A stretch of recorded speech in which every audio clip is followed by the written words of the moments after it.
Hello and welcome to Cardiff Central Podcast. I'm Harley as always. Joining me as ever are Carwyn and Dan. How are we doing, gents? Good, thanks. Yeah, all good here, Tap. I definitely didn't get Carwyn mid-bite of a munch of apple for the audio listeners. No, it wasn't that made me laugh. It was that you said, I'm Harley as always, as opposed to Nick Weekly. Hey, what I get up to in my spare time on the weekend is none of your business. But if you're around the magic house roundabout, do ask for Louisiana. So we're trying to start with a quick, efficient pod for a new season. I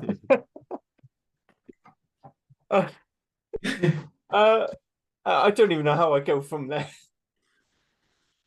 Dan, how's your week been?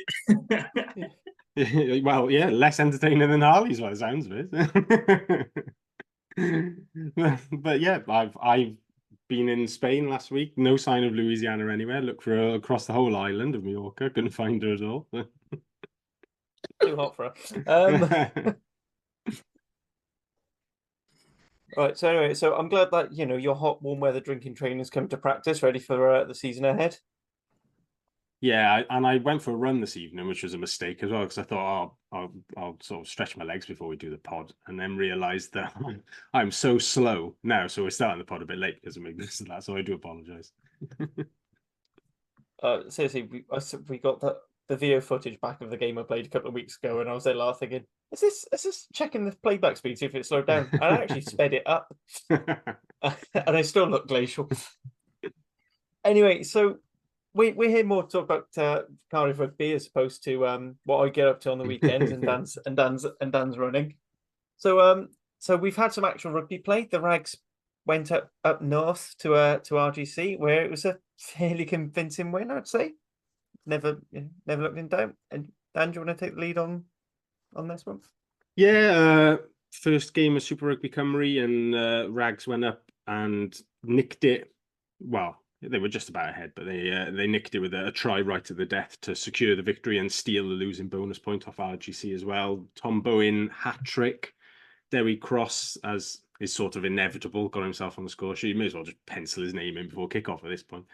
And then Joe Goodchild got the one right to the end.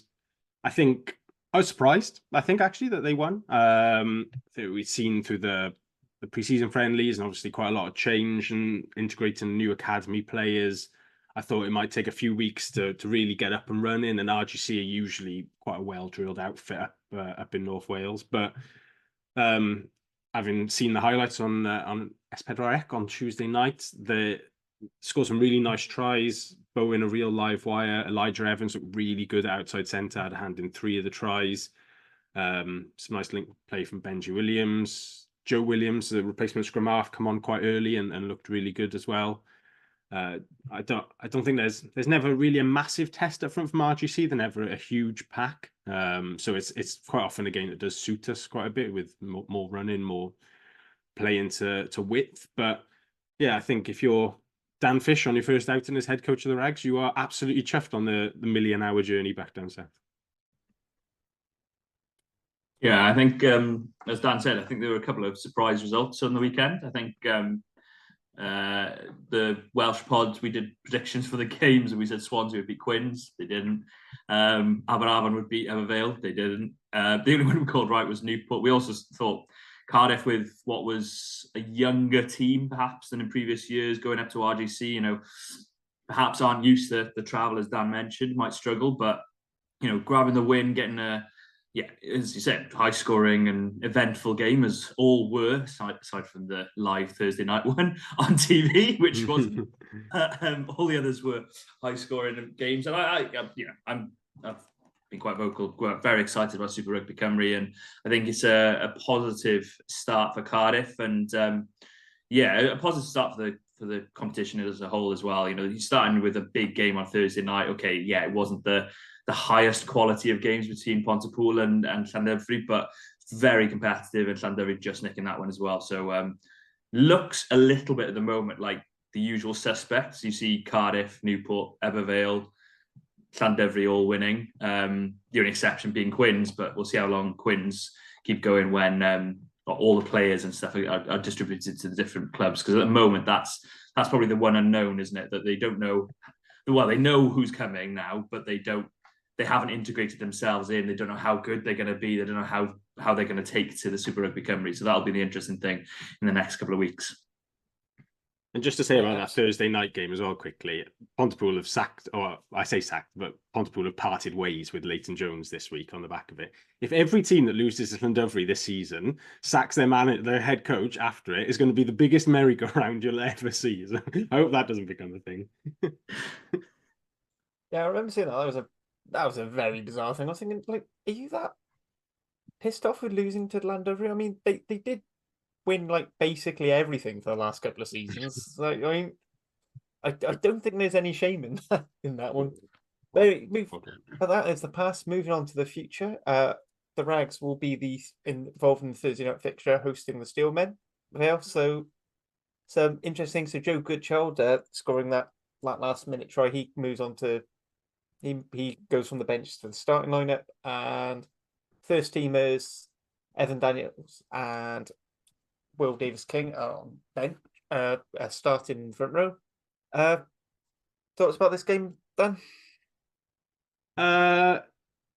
Tougher test this week, whereas RGC don't tend to have the pack size Ebbw Vale usually do. And that is, we've had some really good games against Ebbw Vale over the last few seasons. Tend to come out on top, I think, just sort of anecdotally, but they not every time. It's not a guaranteed win by any stretch of the imagination. So they'll come down with a pretty big pack again. I noticed they got Sean Parry coming back in at open side flanker after his Canada exploit. Still got Lewis Young, son of Di, at number 8, and a couple of Adam Williams will be at tight head as well, our former academy prop from last season, who's gone up there this season. So they'll come with a big pack. Evan Lloyd at 10. He's got a really good kicking game, marshals him around the pitch really well. Young lad at fullback, Matt Jones, coming out of the Bristol Academy for them as well, one to keep an eye on. So yeah, tough game. Weather's looking pretty good on Thursday night at the Arms Park, so that'll suit us, I think. A dry evening, chance to really run, move their pack around a bit. Particularly interested to see how Josh Thomas goes at fly half. Looked, by all accounts, pretty good against Ealing when he played for the first team. Has trained full-time with the first team this pre-season after coming down from Newcastle, but is a Rags player, sort of James Ratty-esque from a couple of years ago. But yeah, I think him coming in, Steph Emmanuel coming in at a 12 as well. It's a much younger backline with Emmanuel coming in for Jason Harris, who I think it drops the average age down quite significantly when you lose 35-year-old Jason Harris. But yeah, I think it'd be a good game, and if they can recreate some of the running rugby they obviously showed up at Colwyn Bay, then hopefully it'll be a positive result for the Rags. Yeah, it's about that getting the width and getting all those classics, earn the right to play and all that sort of stuff. But it's not quite a total forwards versus backs game, but it has a little bit of a vibe of it. I think Cardiff will look to get the ball. While you look at the 10s comparatively, Josh versus Evan. Evan, as Stan said, very good kicking 10 for Ebbw Vale. Can control a game really well if he's given the chance to and given the opportunity to. Josh, probably more of a running threat. Well, definitely more of a running threat, if I'm honest. And then you add in that back line with Steph, Elijah, Tom Bowen, Dewi, as you mentioned, and Joe. That's a really threatening back line that can cause real problems. I don't know though about this. I think Ebbw Vale this early in the season is a tough one because I think this Cardiff side is going to grow into the season. I'd be surprised if similar perhaps to what I was saying at the start of last season for the regional side, is that I'd expect them to be better at the end of the season than they were at the start of the season because they grow into it, become more developed. You guys like Steph Emmanuel, and there's no secret about that. That's what's likely to happen. But I think it'll be a really big one for the front row this week, because you look at that front row, these are guys who are going to have to step up during the season. Without doubt, Rhys Barrett at some stage is going to be playing for the regional side when Domachowski's gone. Evan Daniel, if Evan Lloyd goes, and then Will Davis-King, if Azarati goes, are likely to be there or thereabout in the 23. So up against an experienced, semi-experienced front row for Ebervale with Joe Frankie on the bench and boys like that, that's a big test. And I think that's one that will stand them in good stead for the rest of the season. Yeah, absolutely. Just a reminder, if you want to go watch that, it's at Cap at 7:30 kickoff tonight as this pod goes out. If not, it'll be on S4C. So, and it is included in the Cardiff Rugby season ticket. I honestly don't know what the cost is on the doors. So the only times I've been able to go to Rags games usually is when I have a season ticket as well. I think you can buy them in advance now on the Cardiff Rugby ticket is the best way to do it. I think they're £12. Yeah, there you go. But if they're more expensive than that, I'm not paying the difference. So Dan is absolutely paying the difference if they are more than that. Right, before we move on to the senior side, just a quick plug to say if you are enjoying if you do enjoy this podcast and some of our interviews, such as the ones we've done with Gruff Reese and Richie Holland, please like and subscribe and leave us a review. Also, why not check out the Rap YouTube channel and put a subscribe there? So we're trying to push to 1,000 subscribers this year. Ambitious, but we, just to fame an old trio of very old fashioned men. Ambitious but rubbish. Anyway, that's my ripping off Top Gear. So the senior section kick off the URC. We are going to be the opening fixture. Well, coached with Edinburgh Leinster, but let's be fair, who cares about that? So we are hosting Zebre. So it was a very close affair out in Palma last season with us just about clinging on to a draw. So Zebre, although they've had lots of changes, they're now all Italian based. So they have no foreign players, and they're all, it's definitely been fixed even more as a youth side. This has got to be a 5-point win for us, surely. Yeah, I mean, yeah. I hesitate to ever back us to beat Zebre. I don't know why. We've got like a mental block or something. But like, yeah, on paper, if it's not a 5-point win, it's probably gone wrong somewhere. But I mentioned it a couple of weeks ago when we were sort of previewing the season as a whole. I do think this is probably one of the biggest games we've had for a little while, really, for Cardiff. On the basis of like it sets the season up really well. You can't ask for better than Zebre home on the first weekend if you're looking to get a win under your belt and really kick on from there. And that could come back to bite me, but I think most teams would say the same thing about that. Is that if you want to get off to a winning start, Zebre home, and you had to pick one fixture, every other team in the league is probably going to pick Zebre home for that. So we've got that this year. It's a game where we have tied ourselves up in knots a bit over the years. I think we've at times come out and been thinking too much about the try bonus points and put too much pressure on ourselves to score early on, and then sort of got weighed down under the pressure of that when it hasn't gone quite right. There's been games where we've gone ahead quite early and then sort of taken a foot off the steam a little bit as well, and not really pushed on to the performance it should have been. But yeah, I mean, you look at the Zebre squad now, it's probably worse than it has been for a couple of years, and they've been the worst team in the league for all of those years. So it's difficult to say that they're going to come and really cause us any threat. I think it's mostly about getting out of our own way in order to sort of free ourselves up and come out really fast, play well from the start, put a couple of points on the board early, and then see where we go from there. Yeah, I agree with most of what Dan said, apart from I think Cardiff probably the one side of the league that wouldn't choose Zebre. They'd probably choose Dragons at home as their preferred fixture. But that's but no, that's unfair on the Dragons. I think they are going to be better this year. But I do think, yeah, you have to look at it as a win first of all is a must, and then a bonus point win is more than desired. Really, it's definitely one where I feel like there's a bit of deja vu talking about last season where it was important to get off to a tough start because we thought Benetton were going to be a strong side this year, whereas last year, and they were, and it could have been nip and tuck between the two sides.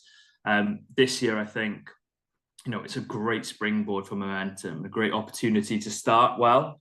Obviously, if you win by 40 points, which I don't think will happen, but hypothetically win by 40 points, you don't know where you're going to be for the rest of the season.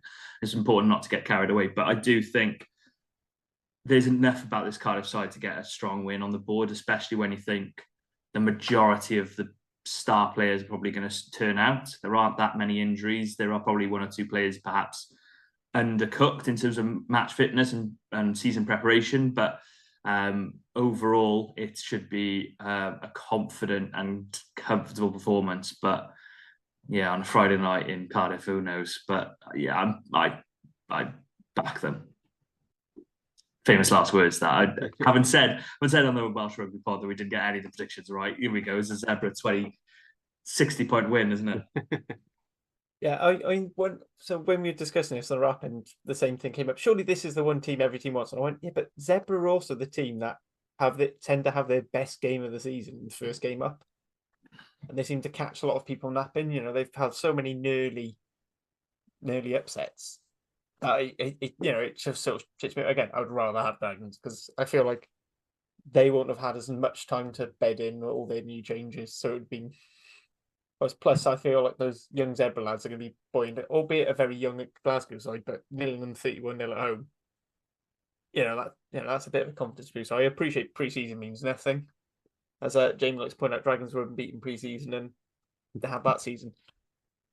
Anyway, so what do you want to see from this card based on the performances last year? What key things do you want to know? So obviously we want the win, we want ideally a bonus point, but what parts of the game, the performance, are we looking to see that we've improved from last season? 2 points for me, I think, is more statistical ones, but after pre-season, I think I'd love to see us cut down our error count. Too many handling errors. Jockey talked a bit about cohesion stuff, which is a fair point. We've got new guys in there, but they've trained together a little while now, and we've had 2 pre-season games and a conditioned training against the Ospreys this week. So I'd love to see us cut our error count down and cut our penalty count down. And if you keep both of them down, you're more than likely to win games every week. But I think it's particularly on the penalty count aspect, we've got a chance to get up and running with quite a low penalty count this weekend. If we're, you don't have to force things necessarily against Zebre. There's no requirement to go chasing turnovers. There's no requirement to make miracle spot blitzes or interceptions. They'll play quite wide. They'll play quite loose. They always do. Is that they'll play fast. But if you're disciplined in your defensive line and you've got the line speed and the organization, they will make errors. You can force them into making repeated errors, and where they play quite wide, there will be natural turnover opportunities as well, where they leave themselves isolated. So if we can keep that penalty count down week 1 and start to rebuild a reputation as not one of the most penalised teams in the league, then, not to get into any sort of refereeing conspiracy, but I think just naturally for referees, if they're looking at who they're refereeing this weekend and they see that Cardiff is the top 3 most penalised sides, there's sort of an unconscious element of that then when you go into the game. So if we can break that early and become a team that isn't recognised as a side that concedes the most penalties, then that'll be great for us. So yeah, those are 2. In terms of like how we play, we know what Cardiff will do. They'll play the way Cardiff do under Matt Sherratt. There's unlikely to be any surprises there. But if we can keep that penalty and error count down, then it'll help us this week and into the season generally. Yeah, I agree with those, obviously. But the big one for me is more... not necessarily consistency across the 80, although that is part of it. But last season, there were quite a lot of 10-minute just headless periods where, it happened particularly at the start of the season against Benetton. There was a headless 10 minutes. There was a couple of other games where there was just a period where anything that could go wrong went wrong. And it seemed like, the classic football thing of put your foot on the ball and just control it and keep it for 5 minutes. There didn't seem to be anyone saying that. And I think that's the big one for me this season, is that if things do go wrong for 2 or 3 minutes, that's where it stops. That it doesn't carry on to considering 3 tries or 2 tries and a penalty. It stops at 1 try and then, hold on, lads, let's just play in the right areas. Let's have a calm heads. Let's sort things out. Like, I do think things like having another option at 10 helps that. Someone who's possibly watching from the sideline can go, hold on a sec. Like, we've lost our heads here. I just need to calm everyone down and put, last season there was only 1 option. So I think that's going to be a positive. The other big one is I'm interested to see what happens with the back row. I really am, because I don't know what is the best option to begin with. If you were to tell me what the best trio is at Cardiff, I couldn't tell you. Whereas I feel like I could say that for the other three regions. I don't think I could say for Cardiff at this moment in time. And I do think it'll be a horses for courses. I'm interested to see what you guys think, but I would have thought, given what Dan says about Zebre wanting to play wide and things, you want to have a 7 who's going to be out there in the wide channels, prepared to sort of track like a Thomas Young sort of character. But then again, do you then look at the other side of it where, hold on, we could get forward dominance here and be a bit stronger and be a bit tougher and be a bit bigger and have Dan Thomas in? But Matt Sharrett's the guy with the keys and we'll know all those answers. But that's something that I'm interested in. So yeah, I think we'll go into we'll do a particular squad with you. The one thing I wanted to add is, for me, considering how well even last season and certainly during pre-season the driving ball's going, it seems like we've got a decent unit there. For me, the one thing is, can we make sure that line-out stops having its random game where it just falls completely to pieces? On a similar note, for the scrum, so Cardiff being we've always been a team to get it in, get it out and play. Would you like to see them being a bit more attacking with it to try and win penalties, or are you happy with the fact that we're just keep our own ball, don't concede on opposition? I think that comes ideally, yeah. Everyone would love to get a penalty advantage every time and play from that, but that it feeds slightly into what I was saying about the defence and not going chasing. In the risk is, if you try and get the shove on at the scrum, and then desperation to do that, you lose your shape as a front row. The referee could quite easily just penalise you for stepping out or stepping round, or going straight down if you lose control of your body weight completely. And I'm not sure we necessarily need to do that against Zebre. So if it's there and the whoever the scrum leader is, if Belcher's going to call it from hook or whatever, says, let's squeeze, go for it, or if the scrum half says, we've got a bit of a shove on, let's go for it. I'm not averse to that, but we've got enough strength in the backs that we can score tries without that penalty advantage. So you don't need to go chasing that necessarily. If the ball is there to be played and it's easy to get out, then I think 9 times out of 10 you look at your backs and say, yeah, let's give them the ball and get on with it. 100%, and especially when I would say Cardiff have been one of the more imaginative sides of first phase, and particularly line out, perhaps more so line out than scrums actually in the last season. But you look at that and you've got guys like Josh Adams and Mason Grady, especially Josh Adams runs brilliant lines off set piece. So how can you take advantage of those opportunities? And you've got a brilliant link player like Ben Thomas. That's the perfect opportunity to let them loose and give them the opportunity. I think, I 100% get it in and get it out would be my port of call. And I think you've got someone like Alec Davis who's got a lovely pass on it and get perhaps a bit more width on it as well. I just really like that option rather than, as Dan says, gambling when it's possibly not the strength on paper. Azarati, who is an international tight end by now, I wouldn't class him as a dominator in the scrum. He's more of a hold it steady and keep it up. There's a lot to be said about that. That's Thomas Francis has earned a living of it. So I think that's something which I would advocate, to be honest. I think as Dan said. Yeah, absolutely. So if we move on to. So, do you want to do predictions for the game or predictions for the team first? Team, because I feel like team will feed into game. Yeah. There you go. So our patented 100% wrong or double your money back team predictions are back for the first one of the season. So should we go start 15 to 9? So I think 15's pretty much inked in now with Cam win it, as long as he's fit. Yeah, he's fit as far as I'm aware. Beetham's injured, so yeah, it's pretty no-brainer, I think, that one. Although it was interesting that Matty Young, I'm not going to read too much into Rags selections with first team, because I think with the Rags being on a short week, there was quite a few predetermined changes there. But Matty Young played quite well against RGC, and he's not involved at all against Ebbw Vale now. So I don't know, maybe they might hand him one, but yeah, I'd be surprised if it wasn't winning. Yep. All right. Cohen, do you want to do pick the wings? That's tough, isn't it? Because I think this was one that was tough in preseason.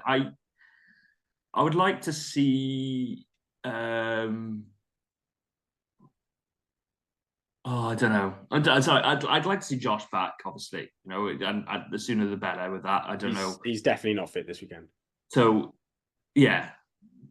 Don't know why I started on that. He's not fit, but I would like to see, if he was fit, I'd like to see him. But then I think you're probably looking at.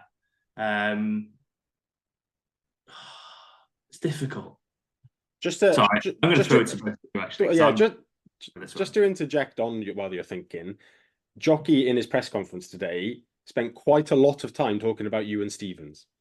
Just saying like he's come in and he's been the player that he thought he was going to be from the tape at Newcastle. He's quick, brave in the air, works hard, decent finisher as well, obviously, but quite good in defence for a small bloke. And the other thing I was going to say is I did notice they put a training video out from Tuesday's session, and there was a brief backline clip, and the backline in that clip was Ali Davis, Callum Sheedy, Ben Thomas, Ray Lilo, and then Stevens and Grady on the wings. Don't know, that might just have been in that drill. That's how they lined up. But it also might be the team. I don't know. I don't know if they're just going to tease us all season with random training videos of differing lineups. But I think the interesting thing is there is no bad decision really on the wing. Let's be fair, we've got quite a lot of good wingers, but it's somebody was saying to me, oh, you could go Grady and Hamer Webb, but they're two of the sort of more physical guys, and Jockey said that he likes one physical and one nippier guy. So is it? I think Cabango's injured, Adams is injured, so I think you're looking at probably one from Grady and Hamer Webb on one side, and then one from Millard and Stevens on the other side. I think, and then obviously the question is Grady 13 or on the wing then in the team as well? That's the other thing to consider when wings. Do we want to pick our centres first then, and then come back to the wings once we decide who 12 and 13 is? Well, Ben Thomas is fit, so he's 12. So I mean that's sorted. But 13, do we thinking Grady or Lilo? Well, from what Dan was saying, and you just have that small about just defend well and you'll be fine. Lilo, do you know what I mean? Like, yeah. You don't have to do anything. But then again, you look at it flip side. If you're going to test the Grady at 13 thing, when better than Zebre? And I would like to see Gabe Hemmerwebb involved. I was thinking of him probably more as a 23 because I think ideally I'd like to see Grady and Hamer-Webb on the wings this week, but I know that's not going to happen because of what Sherrod said is his preference, and there's a lot to be said for that. So if you're going to go with it, then I would say probably you're looking at Grady at wing and Lido in the centre, but I think it comes down to are we picking what we want to see, or are we picking what we think Jockey will do? Because if it's what I want to see, I probably want to see Grady at 13.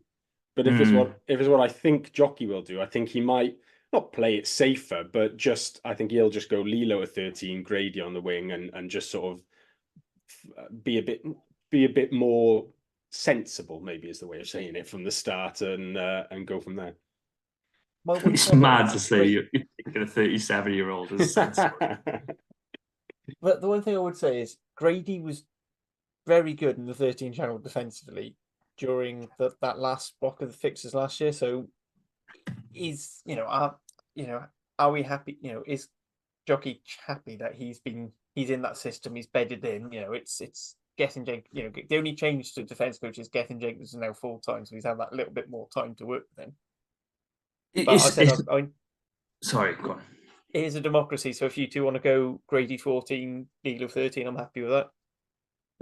The point isn't that Grady isn't great defensively. The point is that Lilo is. I think that's the argument. It's not. We're not. I'm not going to name names, but we're not comparing to an average centre here. We're comparing to a very, very good defensive centre, one of probably up there in the league in terms of defense, especially defensive capability. So it's that's the difficulty for Grady, is you're going to look at that as his obvious work on, because he's a young lad still learning his craft. And he's up against a guy who's an expert in it and isn't learning his craft anymore because he's perfected it. So I think, I'd say Lilo at 13 and Grady on the wing. As much as I'd love to see Aim Aware from the start, but yeah, that's what I think will happen.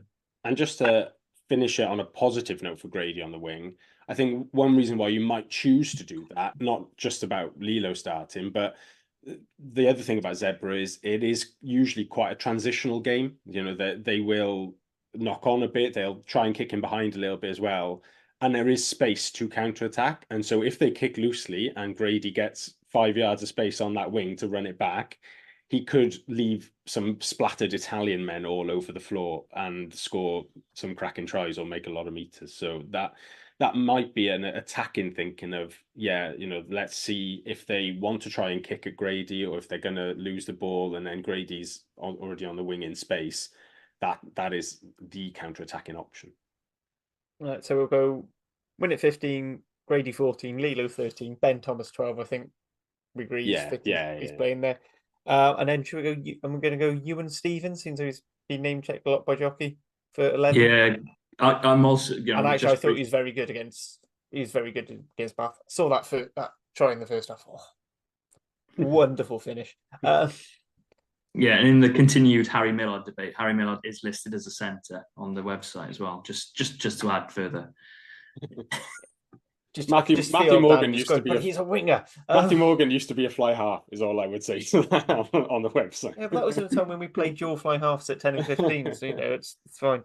Halfbacks going Sheedy and Alid. Any questions? Any arguments? Well, and then De Beer, and I've got De Beer and Mulder penciled in on the bench. Dan was so unsure about answering that. He went through puberty. There's just something in me that thinks, just give it Mulder and De Beer from the start and see what happens. Because, I just think, just to clarify, in case anyone's not aware, Ellis Bevan's injured, so we're not discussing him. But, but there's just I just got something about Mulder. I don't know. I think he's sneaky, one to watch, breakout potential kind of player. He was quite good in preseason by all accounts, and watched quite a lot of him in his last Currie Cup campaign, and yeah, he just kind of looks quite good. And it's sort of weird one, because when De Beer came over, he was the best player in the Currie Cup that season. He was being chased by the South African URC teams, and it was like, okay, we've got he's unknown, but he's coming over with a bit of credit behind him from South Africa. Whereas Mulder's come over, he's played for a fairly mid-table Currie Cup team in the Grickers. He's had this short-term spell at Lions, but never really played. So you're sort of thinking, where the hell have we found this guy? Who is he? But watch him play, and he's quick. He's he likes to attack the fringes. He's a bit physical. He's got a bit of zip on the ball, and I think is again like with the centre selection, Lilo and Grady is Jockey might think, let's just be sensible and Alid and Sheedy from the start, and try and start quickly with some good decisions early doors, and then unleash Mulder and De Beer. But there's a little devil on the shoulder that says, go for chaos from the start and see what happens. Have you been hanging out with Rob Howley again? Yeah, I'm sort of surprising myself. I think I'd like to see Mulder and De Beer from the start. I don't know if Dan's converted me here, but no, I think the reason is because I'd like to see the steady hand for the final 20. And I'm thinking of it more as in that 2019 bigger off the bench approach. That's how I see it, rather than the traditional, I don't know, I can't think of a good example off the top of my head, but maybe James Hook off the bench, chaos or up sort of approach that was the traditional approach, perhaps, of having a steady Eddie 10 and steady Eddie 9, and then you bring on the nippers in the final 20. But yeah, I think I'd rather see, just in case, you've got the safety blanket of turning to Sheedy and saying, hey mate, as I said earlier, it's all gone to chaos for the last 5 minutes. Can you go on and just put your foot on the ball, get us sit down in the right areas, play in the right areas, and control the game? Because I think that could do us good on the first week of the season. Just get the win over and done with. yeah, that I think that would be my approach, which is surprising myself given given my I consider yeah. myself outvoted on that one. I didn't think this would be much argument there. But I suppose, to be fair, that part of the reason we signed Alec Davis for the jockey was to, as that's chip steadying someone experienced to come off the bench anyway. So Are we seeing this as just, as pairings? Like, is it as straightforward as Dwayne Peel and Stephen Jones versus Mike Phillips and James Hook was? Is it that straightforward as in those two go together and those two go together and there's no mixing and matching?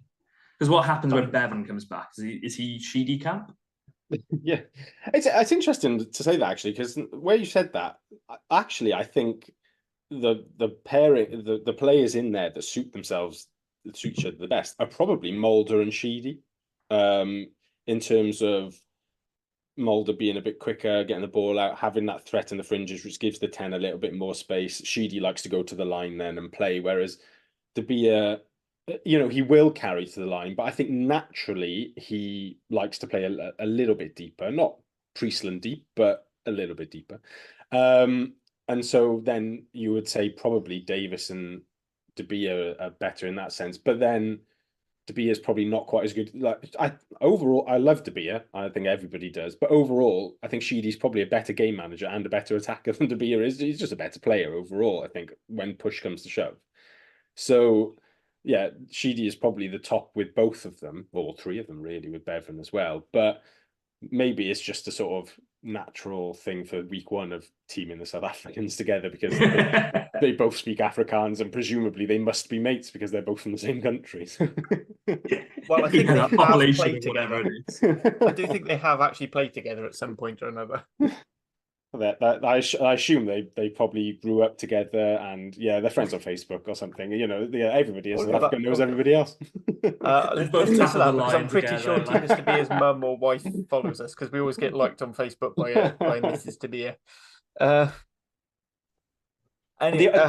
other thing I would just say quickly as a serious point about the halfbacks as well is that I think over the next few weeks, it's probably, you look ahead and it's probably more Davis / Bevan and Sheedy territory in the Scarlets games, away at Edinburgh, Glasgow potentially as well, where I agree with what Karen said there. My preference is always to go and play your attacking guys and win the game and then bring your managers on, rather than try and manage 60 and then bring them on for the last 20. I think that's almost inherently more risky because you're putting a lot of emphasis on that final quarter of the game. But just to look at the sort of these first 5 games of the season as a whole, you could end up just starting Sheedy in particular every week if you're looking for the sort of more experienced and slightly better game manager and consistency of kicking. Because there are, 2 big derbies. Glasgow home is one they might target, is eminently winnable as just a home game.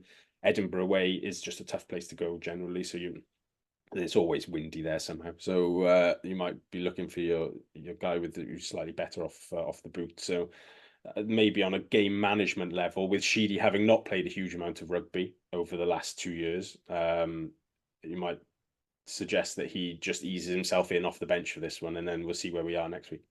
Yeah, so just jumping in on that, the counter argument to that is obviously it's actually counterintuitively easier to control if he starts how much game time he has. Yeah, no, that's true. That's the counter argument. That's the if you have him on the bench and he has to come in on game minute 10, the RG Sneeman, whatever it was, the situation. So I think they need to manage him though as well. Coming to that point, I do think they need to manage Sheedy because he does need a bit of dipping in and out, considering his injury record hasn't been perfect the last couple of seasons, and especially recently. Absolutely. So we say so final. Sorry, after all that. We're sticking with Mulder and De Beer, but with like a number of asterisks. Yeah, if Sharrett can answer all our questions, that'd be great. Cheers, mate. Asterisks of if De Beer gets injured before minute 55, Ben goes to 10, and we'll bring somebody else on. Right. So let's go to the real pretty boys and the workhorses in the pack. Front row, the full Ronda front row for you guys. Yeah, probably for me. Definitely Belcher. You want to start the first one as captain, and then I don't see why you wouldn't have Dom and Azza in there as well if they're fit. To be honest, like there is a chance to bring a couple of guys in potentially. Litterick might benefit from a start, or see what Ed Byrne can do. But I just kind of think go for them. I think start thing. Yeah, Start with that. Cohen, do you want to say anything, or are you just swallowing a bee?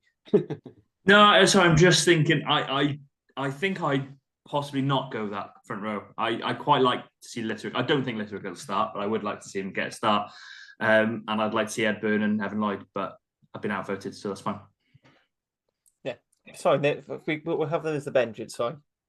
Yeah. Right. Yeah, so I'm making this a streamliner. Second row. This is where things are both quite feel predictable, but also quite interesting as well when we get on when we get on to six. But I've got written down Josh McNally and Teddy Williams. I think they're probably our best two starting locks. Well, Seb's out. Do you know? Still naughty boy step. He's still on naughty step, isn't he? No, he should be. Assuming he's managed to graduate tackle school, he should have been back for this. We've watched Seth Davis a while. I wouldn't put it past him.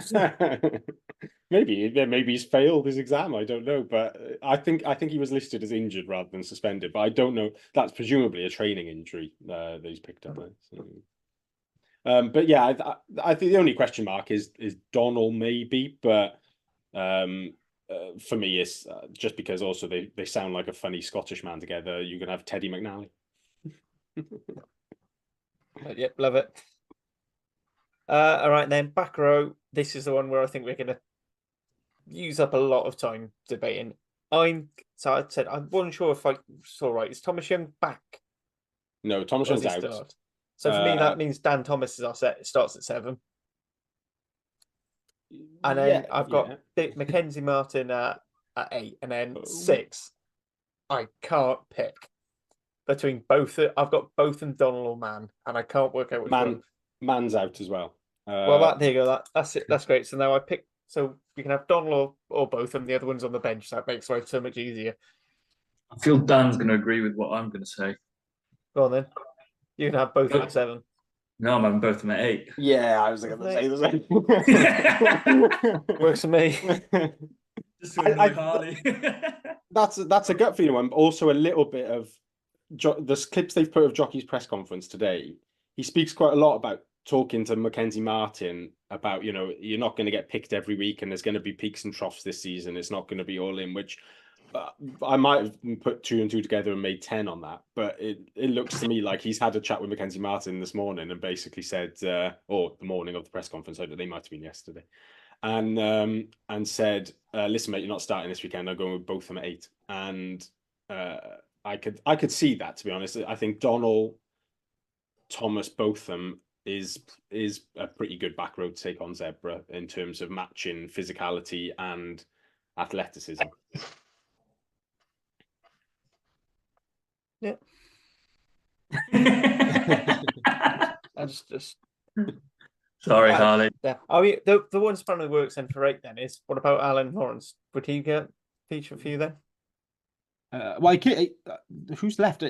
Thornton, I suppose. Is he fit? I don't know. But I mean, you could. As far as I'm aware, I don't think he's picked anything up. Yeah, with you could theoretically have Lawrence and Martin if you're going 5-3. You could have Lawrence in 19 and Martin at 20. And then you can use Donald as your second row cover from flanker, and Lawrence as an emergency second row if really shit at the fan. I wouldn't be opposed to that necessarily. But I think the thing with Big Al is I think we're all massive fans of him. I think everybody who watched him in those final games of the season are massive fans of him.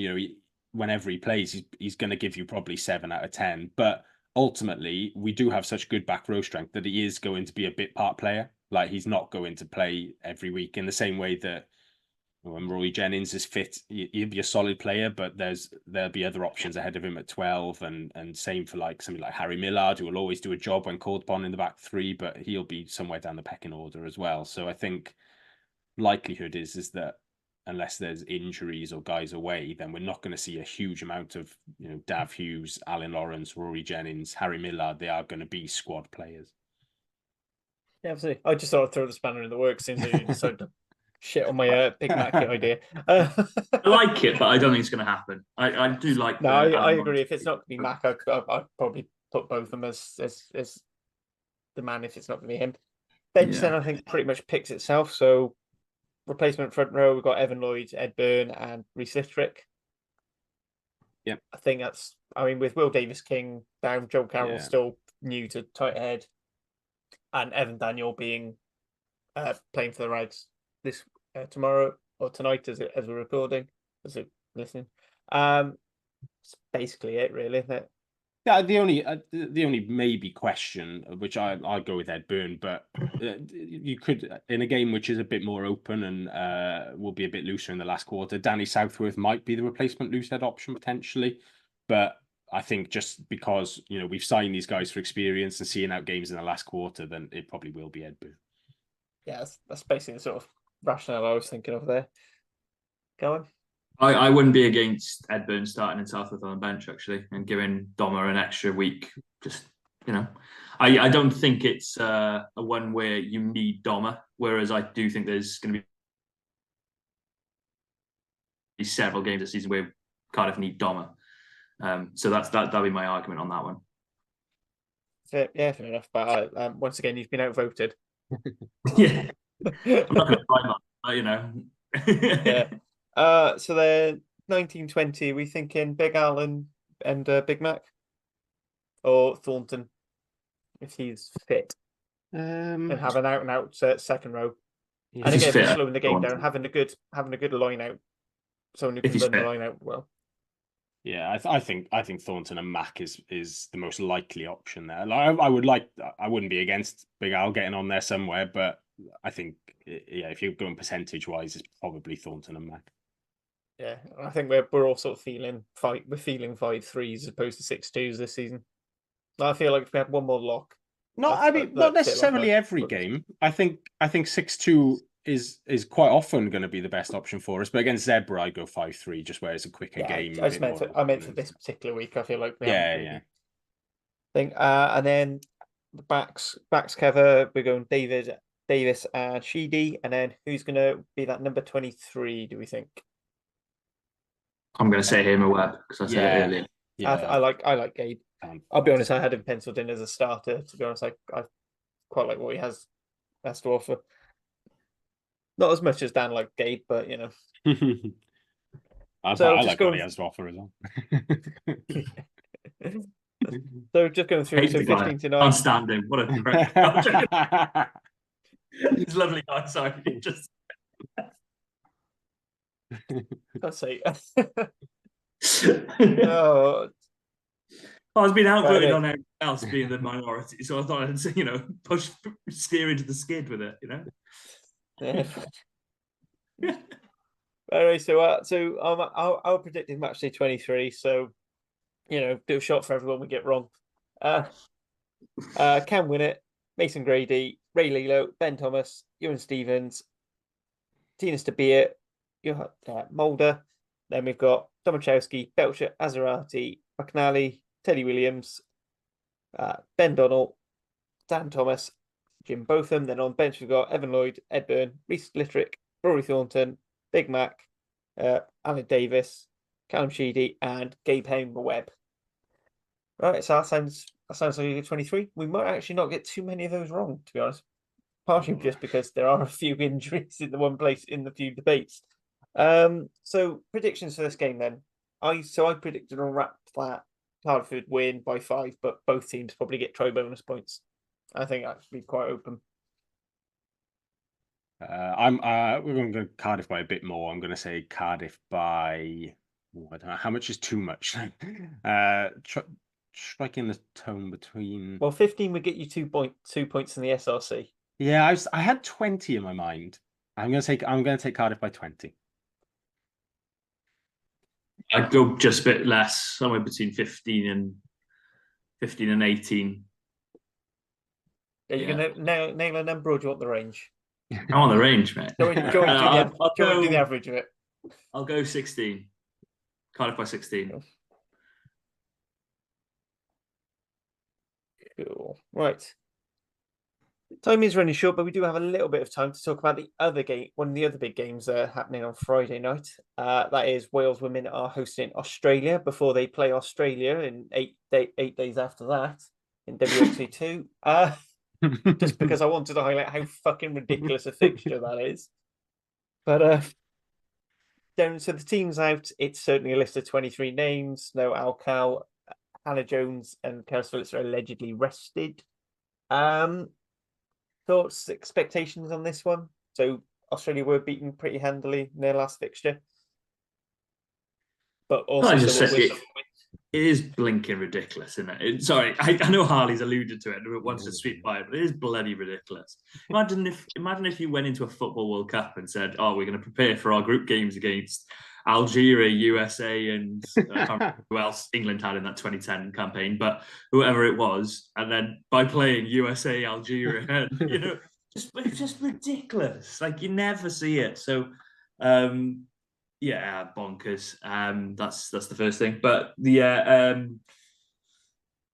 I think Australia's loss last week was more of a highlight of where Ireland are and how Ireland have improved rather than a massive drop off from Australia. I don't think I'd expect Australia to have a bit of a kickback this week. And yeah, Wales don't have their strongest side out. I think that's evident because they're trying different players, and that's good to see. A few different names. Rosie Carr, good to see her getting an opportunity, one of the twins. A few other players in the background. Nice to see Nell Metcalf back. Interested to see how the centres go. Cox has normally, when she's dropped into the centres, played as a 12, so going as a 13 would be interesting. Alongside Hannah Bluck, who are both probably truck it up players a little bit. Although Caris can get on the outside and run it a bit more. I want to see more of that from her because she's got the pace. She plays wing, but whenever I've seen her play 12, she has just trucked it up rather than look for a bit of using her pace a bit more. But I got to say I do fancy Australia for this one. I think last year was the year to be Australia, and it seems as if both sides have had very different trajectories. Australia seems to have pushed on a bit more, and Wales have dropped off a bit, despite last week's loss against Ireland for Australia. I didn't see any of the Scotland warm-up game the other week, and well, I was going to watch it back, and then I saw the score and thought, I can't be bothered with that. So, but I think just on a wider note, I think they obviously named the 30-player squad for WXV, which this 23 comes from, and there is some weird selections or non-selections. There should be. I think the main one, and might be able to start a hashtag of this, is where's Gwennon Hopkins? Like, what's happened there? No one seems to know. A couple of the Cardiff Quins people seem to be unsure as well. So it doesn't seem like injury. It just seems non-selection, which is odd at best. They bring Gwen Crabb back against Scotland after a long injury layoff and then immediately don't take her, which feels a little bit harsh. Maybe, if she's not fully fit and, you have to, I think 30 players that's a World Rugby mandated. You can only take 30 players to the competition thing. It's not a WRU selection. So, yeah, if somebody's not going to be able to play more than one game, I can understand it, but it does feel a little bit like come back and have a taste of it and then piss off again for 6 months. And then just I don't understand Kaylee Powell going as the backup fly half primarily. I think she is still our best fullback. And so I'm not Robin Wilkins seems to have fallen out of favour a bit there, and so I don't think Powell. We see the best of her at 10 certainly. And I just think overall it is quite a bit campaign for Johan Cunningham. This the WXV one in that. They were obviously awful in the Six Nations, bit more convincing against Spain. But if they has an unconvincing WXV2 campaign here, it might be the time for a change. If you're looking at, next year's a big year, Six Nations, they'll need to bounce back, going into the World Cup then at the end of the year. If they come back from South Africa in this WXV2 campaign with no wins, then I mean, the questions document will be a lot longer than the positives document, I would suggest. Can I just to jump in on a couple of things Dan said? The one thing I would say about someone like Gwen and also Natalia, sorry, not Natalia, Gwen Crabb, is you look at that back five of the squad that's been selected, and with the exception of maybe Alo Pearce, and nothing against Alo Pearce, very good player, but the others are all established, and I wouldn't look at any of them and say that's an obvious weak link. You know, you're talking Butchers, Bryony King, Callender, Kate Williams, Georgia, Beth Lewis, Natalia John, Fleming. They're all very, very good players. And yes, I think we all know Gwennan Hopkins is the future, if not the current. So it is one of those where you go, coming up 31. Like I think that would be a little bit of the point I would be making there. But and obviously the area Wales are slightly light there is probably second row, which Pearce offers a little bit, but Gwennan doesn't currently. Although in her 17-year career that she's bound to have for Wales, she may dip into the second row at the end. But I agree with the other point. It is a huge campaign, I think, for Cunningham. I think there are lots of questions to be had about not so much team selection, but the team rotation and whether the right team is being picked for the right game. I think that's a question I have, because I think there's certain games I've gone in thinking, okay, we need to do X, Y, Z, and then we've picked 3 sevens in the back row, and it seems to contradict what, you know, say we want to dominate at the front and we've picked 3 sevens in the back row, or we've picked centres who haven't played with each other before, or it just seems a lot of inconsistency and a lot of unclear thoughts. You know, the one that I would love to see in that backs line, I'm not 100% sure if she's fit, but I know she played a couple of weeks ago, was Meg Webb.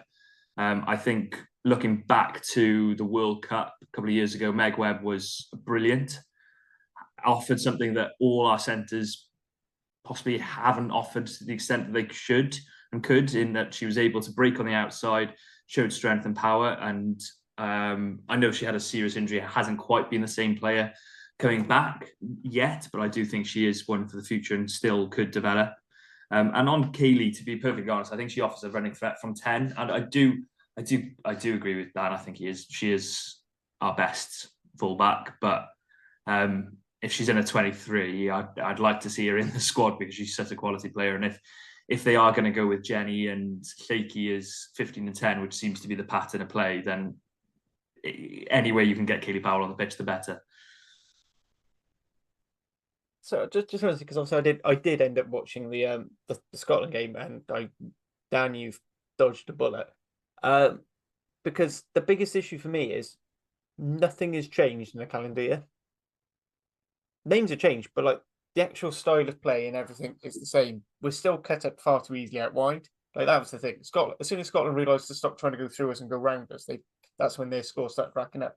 When they're trying to go through us, the girls showed excellent effort and held the ball up.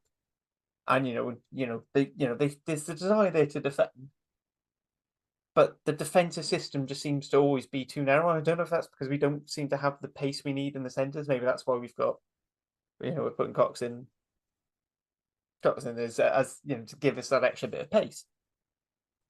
But it's just really frustrating. The attack is completely blunt.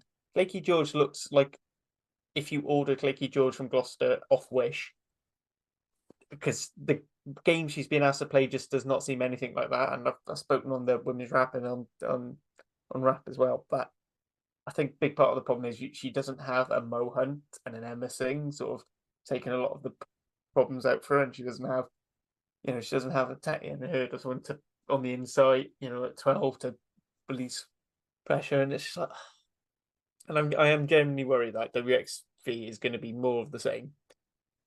And I feel like we'll end up with a Kingsley Jones at Canada situation where we're just going to end up Ewan because the WRU can't find anyone else. But I mean, something needs to change after the Six Nations, and it didn't. Something looks like it's going to need to change at the end of this, and I don't think it will. The thing that worries me a little bit about WXV2 is WXV1. There was a key, obvious element of failure about it. You play against some of the best sides. Okay, you lose against New Zealand, fair enough. You can't really have a go about that. You lose against an Australia side that are down to 13 players for 13 men, as there was being said on the commentary continuously, but moving on, for 20 minutes. And they were down to 13 players for 20 minutes, down to 14 for the majority of the game. That should have been a win. That was a disappointment, not to say the least, if not a failure. This campaign, they're not going to finish bottom of that group, I don't think. I'm pretty confident they'll get a win somewhere. So you look at that.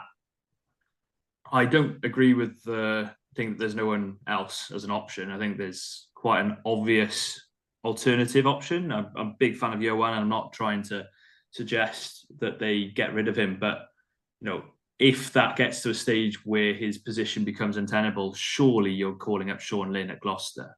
You've got a Welsh coach who's coached the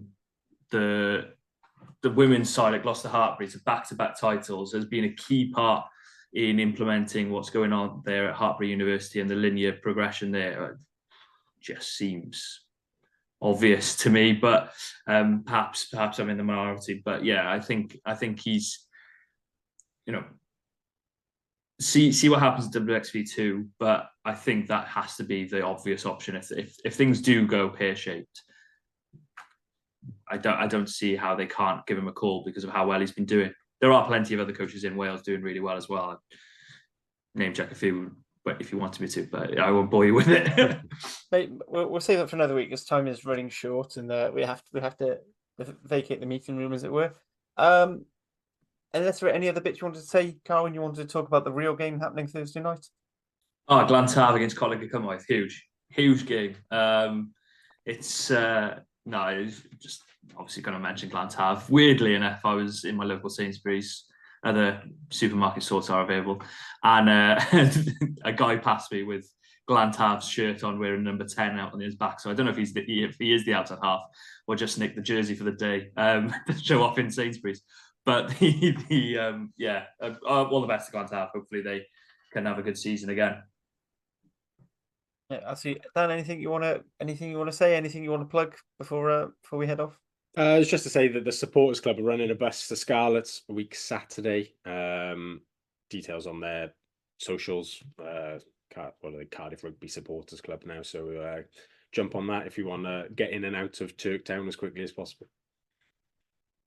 Yeah, excellent stuff. We'll do a reminder and we'll share stuff on our socials. So before we finish, I just want to say thank you to Carwyn and Dan for joining me on some very much off-topic discussions, and and hopefully some actual useful rugby conversation as well. Cheers. It's nice to have an insight into your private life, Ali. Seriously, the more you find out, the more you don't want to know. Anyway, cheers. Thank you all for listening. Bye-bye.